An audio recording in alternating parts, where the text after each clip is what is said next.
아이가 만나는 첫 번째 스승은 부모. 맹모 밑에 맹자 있고 사임당 아래 이이 있다. 사임당 클래스의 설민석입니다. 오늘도 신병철 박사님 모셨습니다. 안녕하세요. 네, 안녕하세요. 반갑습니다. 반갑습니다. 오늘의 주제는 우리 아이 미래 감성 리더 만들기. 감성 리더 만들기. 네. 네. 감성 리더. 그러면 이게 뭐 어떤 의미가 있을까요? 많이 쓰는 말인데 요새. 감성 그 자체보다도 사람이 감성만 가지고 살 수는 없는 거죠. 또 반대로 감성이 없어도 안 되는 거죠. 그만큼 중요한 건데 그 사람이 사물을 세상을 바라보는 관점은 둘로 나뉘어져 있어요. 하나는 논리적인 정보 처리, 네. 또 하나는 감성적인 정보 처리. 이 둘로 나눠져 있죠. 예를 들어 보겠습니다. 설 선생님께서 이제 저를 봤어요. 네. 그래서 제가 이제 이런저런 얘기를 해드렸습니다. 그러니까 논리적인 이야기를 해드린 거죠. 돈은 이렇다, 역사는 이렇다, 경제는 이런 거다라고 저의 의견을 말씀드리면은 네. 설 선생님 기억 속으로는 저의 이야기가 논리적으로 들어가죠. 그렇죠. 하지만 논리적으로 들어가는 순간 0.001초 만에 저 얘기는 좋은데, 저 얘기는 싫은데 이게 순간적으로 결정이 됩니다. 이게 지식과 의식이 같이 움직이는군요. 네, 붙어 있어요. 아. 근데 재밌는 거는 시작은 논리로 시작한다는 거예요. 시작은 논리로 시작하는데 논리가 들어가는 순간 감성의 판단이 이루어지는 거예요. 근데 더 재밌는 거는 감성의 판단은 둘 중에 하나라는 겁니다. 뭐 우리가 보통 감정을 얘기할 때 우울해, 기뻐, 행복해, 야릇해, 새콤해 수많은 감정적인 판단이 있지만 이걸 feel of feel이라 그래요. 이게 감정의 수레바퀴라고 얘기를 하는 거거든요. 이 감정의 수레바퀴 안에 보면은 사람의 감정이 70개가 넘는 감정이 있어요. 진짜 중요한 것은 이 70여 가지의 감정이 맨 마지막으로 가면은 결국은 둘 중에 하나라는 거예요. 그래서 좋은가 싫은가. 그래서 이제 제 수업에서는 뭐라고 얘기를 하냐 하면은 사람은 논리의 탈을 쓰고 감성의 평가를 한다. 이렇게 저는 얘기를 합니다. 대부분의 경우에 논리로 시작하지만 마지막은 감성적 판단이 더 중요하다는 겁니다. 저는 이제 작가님한테 그 제목을 받았어요. 감성 리더 만들기. 근데 저는 뭐 이렇게 직관적으로 떠오르는 게 삼국지 유비가 떠오르더라고요. 그렇죠. 네. 네, 좀 조조가 약간 좀 지적 그렇죠. 캐릭터라면 네. 유비는 여기는 좀 감성 캐릭터라고 그렇죠. 생각을 했는데 근데 말씀을 듣고 보니까 유비 주변에 처음에 장비가 와서 붙고 네. 관우가 붙고 네. 많은 사람이 붙잖아요. 제갈공명도 붙고.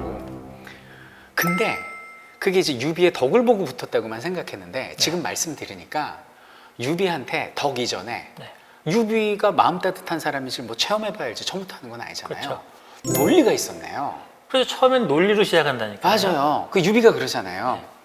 나는 황실의 후손인데 네. 비록 지금 돗자리 짜고 있지만은 나라가 이렇게 어지럽다. 저기는 환관과 외척이 국정을 농단하고 여기는 반란 세력 황건적이 나라를 어지럽히고 있는데 백성된 자로서 우리가 이루고 있을 게 아니지 않는가. 네. 다 같이 힘을 합쳐서 역적무리를 몰아내고 우리 황실을 지키고 애국하자. 이 명분과 논리가 있은 다음에 그 다음에 이제 눈물도 흘려주고 안아주고 그 유비가 딱 감성 리더지만 지금 이 말씀에 딱 맞는 것 같은데요. 이게 너무 중요한 얘기예요. 감성 리더가 감성만 좋아서 되는 게 아니에요. 반드시 논리의 시작점이 있어야 되는 겁니다. 근데 이 논리의 시작점을 사람의 마음을 얻을 때는 보통 명분이라고 얘기를 많이 하죠. 그 이 얘기를 듣는 순간 마음이 어디로 가야 되느냐? 그래, 나는 이게 좋은 것 같아. 이쪽으로 가게 해주는 것이 최선이라는 거예요. 그러면은 어떤 조건이 갖추어지면은 그 사람이 똑똑하고 현명해 보이기까지 하는데 거기에 내 마음을 줄 만큼 감성적으로 연결감이 생기느냐. 네. 이게 핵심이 네네네. 되겠죠. 어떤 사람은 아주 논리정연하고 하는 말마다 다 똑바른 얘기를 하는데 괜히 기분 나쁜 사람이 있죠. 있죠. 그런 사람이 있어요. 또 반면에 어떤 사람은 약간 좀 띨빵해 보이고 어리숙해 보이는데 맞아요. 괜히 정이 가는 사람이 있어요. 맞아요. 어떤 사람이 더 유리할까요? 스스로 잘 되는 것은 앞에 있는 사람이 유리하겠지만 사람의 마음을 얻는 것은 두 번째 사람이 훨씬 더 유리합니다. 대표적으로 유비 같은 경우가 그렇죠. 맞아요. 감성 리더에 수많은 가치가 있는데 그 중에 하나만 남겨라 그러면은 연결감입니다. 연결감.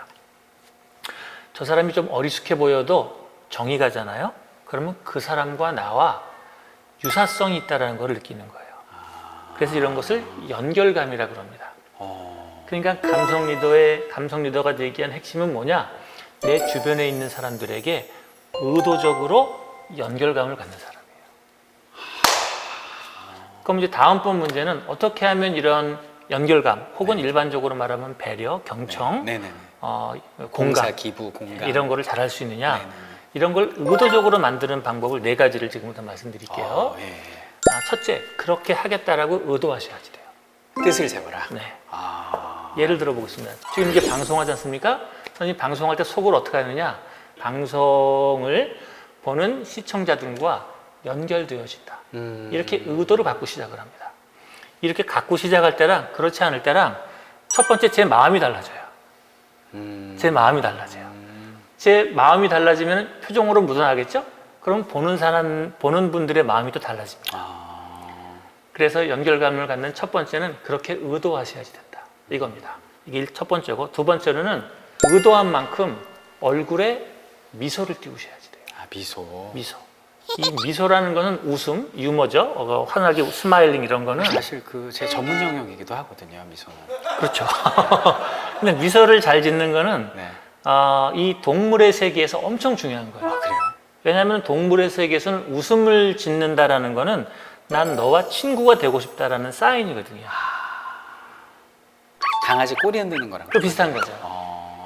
그래서 잘 웃는 모습을 보이는 것만큼 그 사람에게 연결감을 표현하는 경우는 없습니다. 선생님, 네. 근데 이 말씀 딱 들으니까 제가 그 국외 여행을 갔다 충격받은 기억이 나요. 네. 유럽을 갔는데 엘리베이터를 타건 식당에서 네. 다 저를 보고 웃는 거예요. 네. 말을 걸고 네. 윙크를 하고 네. 처음에 오해했어요, 저는. 네. 남자고 여자고 다 저한테 그러더라고요. 네. 근데 알고 봤더니 그 나라 문화인 거예요, 친근하게. 그렇죠. 그래갖고 이제 그렇게 있다 제가 그때 한 2주 전에 그러 와가지고 이제 네. 우리나라 엘리베이터 타가지고 네. 이제 웃고 네. 이렇게 말 걸고 하려고 그랬는데 다들 표정이 네. 그리스 조각인 줄 알았어요. 저는 그렇죠. 그때 한국인들이 묵뚝뚝하다는 게 네. 이런 모습이구나라는 거를 유럽 갔다 들어오면서 그때 깨달았거든요. 네. 그러니까 저도 마찬가지지만 그런 부분에 있어서 조금 더 노력을 해야겠네요. 그렇죠. 한국은 인그룹 바이어스가 매우 강한 나라입니다. 인그룹 바이어스라는 거는 인그룹이라는 거는 그 내 집단이라는 표현이죠. 그룹 안. 그래서 한국 사람은 내 집단 편향이 무척 강해요. 우리 식구다. 그럼 웬만한 건 다 인정이 되는 겁니다. 내 집단 편향이 강한 만큼 외 집단 편향도 강해요. 아웃그룹 바이어스. 우리 편이 아니면은 배척하는 성향이 또 강합니다. 이게 이제 한국 문화에서 갖고 있는 문화적인 특징 중에 하나예요. 그래서 한국 문화에서 감성 리더가 되기 위해서 필요한 게 아웃그룹에 있는 사람을 인그룹으로 바꿔줘야지 돼요. 그래서 아웃그룹에 있는 사람을 인그룹으로 바뀌는 것에 제가 2가지를 말씀드렸죠. 첫째, 이 사람과 연결되어진다. 이 의도를 갖고, 두 번째, 살짝 웃어줘라. 세 번째는 작은 친절을 베푸십시오. 사소한 친절. 그 사람이 엘리베이터에 얘기하셨으니까 어떤 사람이 짐을 들고 있다면 사소하게 버튼을 눌러준다라든지 나도 좀 들어줄까요? 이런 사소한 친절이 있잖아요. 사소한 친절을 해주면 인그룹으로 순식간에 들어갑니다. 그다음에 마지막으로는 뭐냐면은 예상치 못한 순간에 작은 선물의 효과가 굉장히 큽니다. 작은 선물이요? 작은 선물. 큰 거는? 이 대목에서 중요한 것은 큰 선물은 오히려 반대 효과를 일으킨다는 거예요.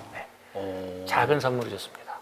그래서 그 사람이 예를 들어서 내 친구가 나랑 별로 안 친한 친구였는데 여름에 공부를 하고 있어요. 그러면은 나갔다가 오면서 콜라 한 잔 딱 사다 주면 됩니다. 그럼 갑자기 그 친구가 나는 얘를 별로 친하게 안 생각했는데 쟤는 나를 친하게 생각했나 보구나. 그러면서 마음이 바뀌게 돼요. 그래서 작은 선물 효과가 굉장히 큽니다. 근데 선생님께서 지금 큰 선물은 안 되나요? 그랬죠? 그럼 큰 선물을 한번 줘보겠습니다. 공부하고 있는 친구한테 가가지고 금반지 한 돈을 딱 주겠습니다. 그렇죠. 그럼 그 사람이 어떻게 생각하겠어요? 뭐지 이거? 그렇죠. 그러네. 생각이 많아지죠. 나한테 뭘 원하는 거지? 이런 생각이 들죠? 그래서 small present, 작은 선물을 하면은 마음을 얻게 되는 거고 큰 선물을 하면은 생각을 만들어냅니다. 그래서 작은 선물이 좋아요. 감성 리더가 된다라는 거는 이성적인 논리 구조를 가진 상태에서 네. 감성이 그 위에 이제 포장을 예쁘게 하면은 피해갈 수 없는 멋진 사람으로 기억이 되는 게 되겠죠? 알겠습니다. 그래서 오늘 이렇게 감성 리더가 되는 법, 네. 말을 바꾸면 상대방의 마음을 얻는 법에 대해서 이렇게 또 오늘도 쏙쏙 들어오게 너무 쏙쏙 들어와서 자, 아까 만졌는데 피가 좀 있는데 다음번에 좀 그 티슈를 좀 준비해 주시면 좋겠습니다. 저 피 많이 납니다 진짜. 네, 다음 시간에도 우리 박사님 모시고 점점 지금 무르익어 가는데요. 좋은 말씀, 우리가 사임당이 될 수 있는 그런 말씀 계속 나눠보도록 하겠습니다. 감사합니다. 네, 감사합니다. 네.